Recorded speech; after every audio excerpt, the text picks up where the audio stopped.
Sometimes it's time for a door to close, and we know it, but we need somebody else to close it for us. I like to say, when we're stepping into new shoes, our new life, we need to say goodbye to our old shoes, our old life.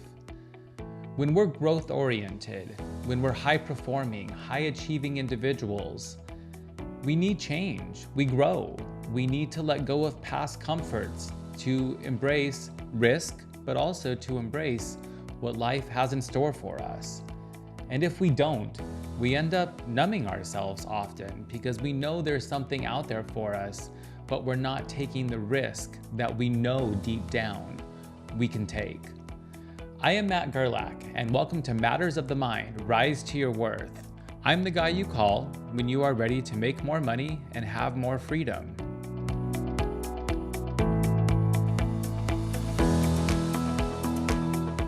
So I am a highly growth-oriented person. I've laid out my values, and growth is truly one of my most top priorities in life. I call it a value. It's one of my absolute top values. I think it's because I love learning, I love reading, I love improving. I'm not the same person I was 2 years ago, 5 years ago, 10 years ago, because I'm constantly growing and I'm learning about myself. I'm learning about the world. I'm learning more about what's possible. 15 years ago, I thought I was only going to make a couple $100,000 and I'd have to work 60 hours a week to make that happen. Now I know that I can be a strategic entrepreneur and make 20 times that, build a team around me, get them doing what they like doing so I can focus on what I like doing, which really is doing these podcasts. I love writing. I love working with my one-on-one clients. But I've learned that you can make a business, you can make your life any way you'd like to be. So as I've learned that, I've wanted to continue making my business and my life much more aligned with what I would like it to be. I've known this for some time about myself. In 2020, during the pandemic, I really doubled down on my growth. I started writing a book, which really was me looking back at my life, learning about why I was the way I was, why I was worried about things. I learned to challenge those beliefs, and I learned that I was actually quite a unique individual, that I had overcome so many obstacles in life. I hadn't succumbed to anything despite there being extreme adversity coming my way.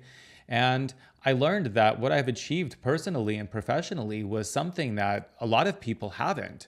I don't say that disparagingly. I say that because I've learned to believe in myself. I've learned to trust and love myself. And I consider myself to be really remarkable, to be quite honest. And the more that I've learned to embrace that, the more that I've learned is in store for me. The more I've learned that from what I've done in the past, from what I'm learning that I can really have the life that I would like to have. So during the pandemic, I started writing a book, and I learned that I could become a writer. I had no idea this was possible for me.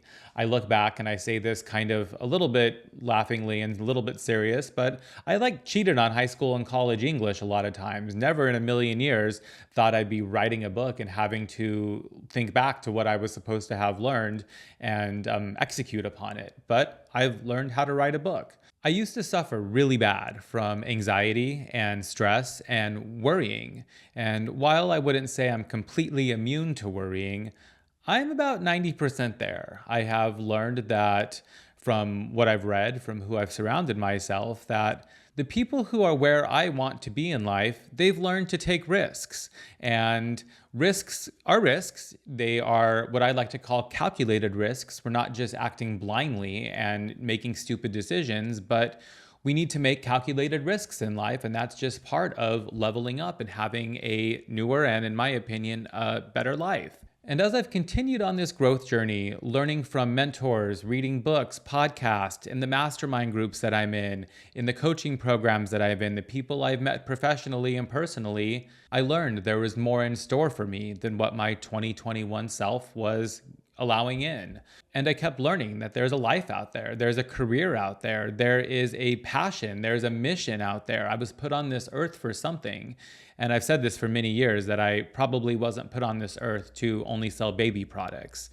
I have grown more than anybody that I know. I'm not saying there are people out there that haven't grown, but I have achieved something remarkable in that I have looked back at my traumatic childhood. I have forgiven. I realize that people have done their best. I have learned to see the best in people. I've learned to believe that everything happens for a reason in life. I have learned that I will be okay no matter what happens. I've learned to control only what I can control. And it's just remarkable to see that when lemonades are thrown my way, I'm actually okay. And I know that I have a calling to help other people with this. I know that looking at the risks that I've been able to take, my calling is to help other people take those risks.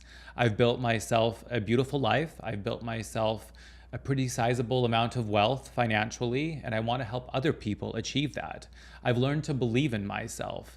I don't really work with people who were born with silver spoons in their mouth. No offense if that's you, but I work with people like me who were born in a blue-collar family, who never thought they would have much abundance in their life.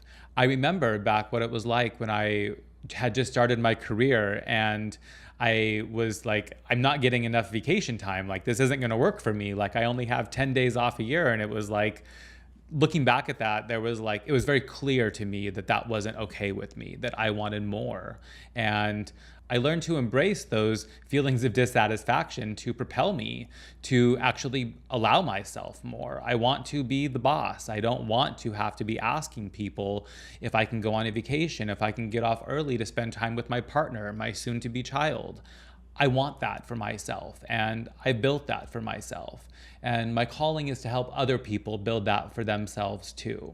So about 8 years ago, I started my consulting business. I have helped many baby product companies grow their business. I've helped them with sales, marketing, and all sorts of things. And it's truly been remarkable. And I'm so proud of the growth that I've helped them achieve, that I've achieved personally and professionally. But I've known for some time that there was something out there for me. And at the end of last year, I found out that one of my clients was going to have to close the door on our working relationship. I love this client and I have loved working with them. And I was very respectful of the reasons that they needed for it to close. I understood the situation and I understood that it was time for the company to try something different. It was not reflective of my services. There was a lot of reasons that internally they wanted to do something different, try something different. And quite honestly, the market has changed quite a lot. And if I was in their shoes, I'm not sure that I would disagree with them. I think that it was time for them to try something different to try to grow the business. So I embraced the change. I can't believe it. Matt Gerlach 8 years ago would have been going to the gas station and buying cigarettes and not sleeping and would have worried like crazy about it. I had a nice runway. They gave me several months notice that I was able to strategically plan and get comfortable with the reality that a big part of my income was going to be going away. I had a full-time employee who was supporting me on the business and I had to let her go because of this. And that was very hard for me to embrace. I love her very much and she's been remarkably loyal and helpful and supportive to me. But things change. And I think back to 6-7 years ago when I first had to fire somebody and I couldn't do it easily. Like, it was just horrible for me. And I'm not saying that I can do it easily and that I like doing it, but things change and we need to embrace that. It is part of life. When I look around me at the people who are, by my definition, successful, they are happy, they aren't stressed, they are making money, they are enjoying their lives, they are healthy. They're people who are embracing change. And right now, we are in a crazy period of change. I'm recording this actually on Monday, August 5th, and the stock market had a massive drop this morning. And I remember during the pandemic when that happened, and I was freaking out. And I looked at that this morning, and it's gonna be okay. It may not be okay in the short term. It may be fine in 3 days, but we just don't know. And we need to learn to embrace what we can. We build cushions. I help my clients build safety nets and plan for things like this, but we embrace the change. We don't know what's gonna happen. We just don't know how things are gonna end up. We may lose a job and the very next day, something may fall in our lap. And it might be better. It might make us happier. It might pay us more. And I've learned to embrace that. We just don't know how things are going to end up. So, as I embraced the reality that things with this client were going to end, I started to realize that this was really the universe telling me that it was time for this to end. I wasn't going to close the door myself. There was a lot of reasons why I enjoyed working with them. The job had become relatively routine. I'd been doing it for a long time. It wasn't taxing on me. And that was actually really one of the things I was telling myself. I was telling myself, and this is really important. This has been really one of my biggest learning lessons this year. I was telling myself, like, do I really want to work so much harder to start something new when I had this that was already going on, that was lining my pockets like extremely generously? And the more that I realized that this door was closing and that I wouldn't really have a say in it, and that is fine. I want to be very clear that I understood the whole reasoning behind it. But the more that I started to embrace this, the more that I looked at the reality of the past few years, that I had been waking up at 4 o'clock in the morning to work on a book, that I had spent a lot of money on coaching to learn how to write this book, that I had spent a lot of money on coaching to learn how to do everything that I was learning, that I had already started my Instagram account. And oh my goodness, let me tell you, that was like one of the worst things, like putting these videos out there, and they were horrible. I'm still not like perfect at this by any means, but like it was so hard to like try to make these videos helping people, showing people what I was all about. And it's not even just making the videos, like, what are you saying? Where's the hook? What is it like? What's this supposed to do? It was horrible. And then, social media, just like we're supposed to expect people to start liking it and sharing it. That didn't happen. It still is really not happening in the way that I would have expected it to. But I've learned that like all you need to do is just trust the process. And it's a privileged place that I'm saying this. I get it. I've saved quite a bit of money. I'm a healthy person, and that's what I help my clients do. I mean, we don't just quit our jobs and then go do something crazy and take a huge risk. We make some money. Sometimes we go from a full-time job into a consulting job that's going to pay us a lot more. We bring on an extra client. Some of our full-time contracts allow us to bring on a client on the side, and we put some hours in on the weekend so we can build up a safety net.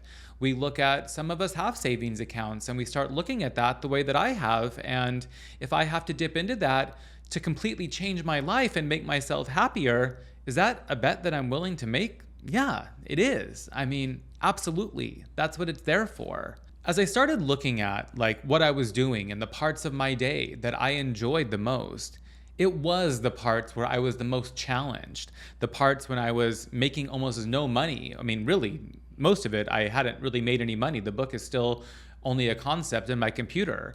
And I mean, I've spent thousands and thousands of hours on this book.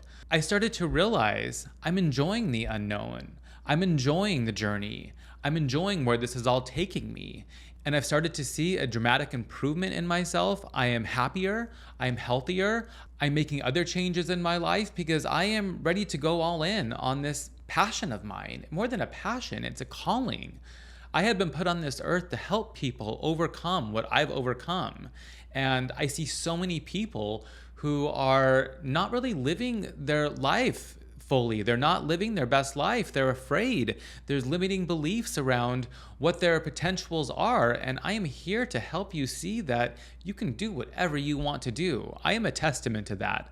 I came from a small little town, suburb of Los Angeles. I never would have thought that I would have been able to make $1 million a year doing what I'm doing. I never would have thought that I'd be hosting a podcast and letting you all into my life.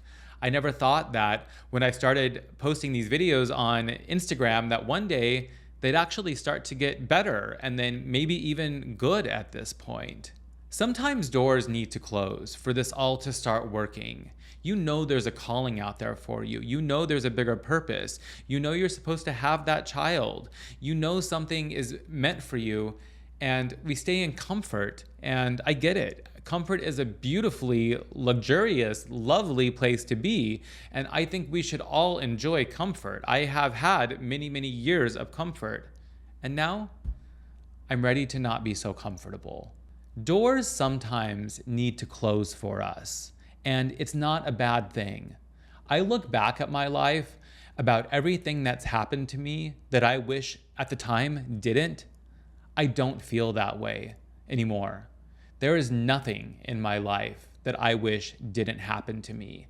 Every single tear, every single moment of fear, every single worry, every single thing that I've been through that's been hard for me has made me who I am today. And it's all part of growing. It's all part of growth. Doors need to close sometimes, and I invite you to close them yourself if you need to, if you can, if you want to, or you might wait till somebody else closes it for you. Mourn for a couple days. I love to journal. If you know anything about me, I love journaling. I talk to friends, I talk to my coaches, my therapists, but at the end of the day, I've learned to embrace these changes. I have learned to accept that in worst case scenario, maybe David and I may have to move out of California to somewhere less expensive. And that really is all that's at risk for me financially. I know that we'll figure it out. But if something were to catastrophically happen, that this journey is 5 times harder than I think it'll be, that's really all that's at stake. How do I know that I won't like living somewhere else more than I like living here? We just don't know. I want to thank you for joining me today. This episode is incredibly near and dear to my heart. I have been somebody that has been so afraid of change for most of my life, and I do well with change. I've been tossed into the ring several times and I've embraced it because I've had to.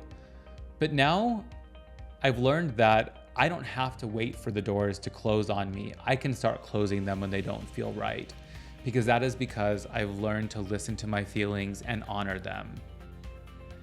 Thanks for joining me. I would love it if you could hit the subscribe button, leave me a comment, email me. I offer one-on-one coaching. It's a very high-end experience for people like you who are ready to start making more money and having more freedom. You decide when you're ready, and I will be here. Have a good day.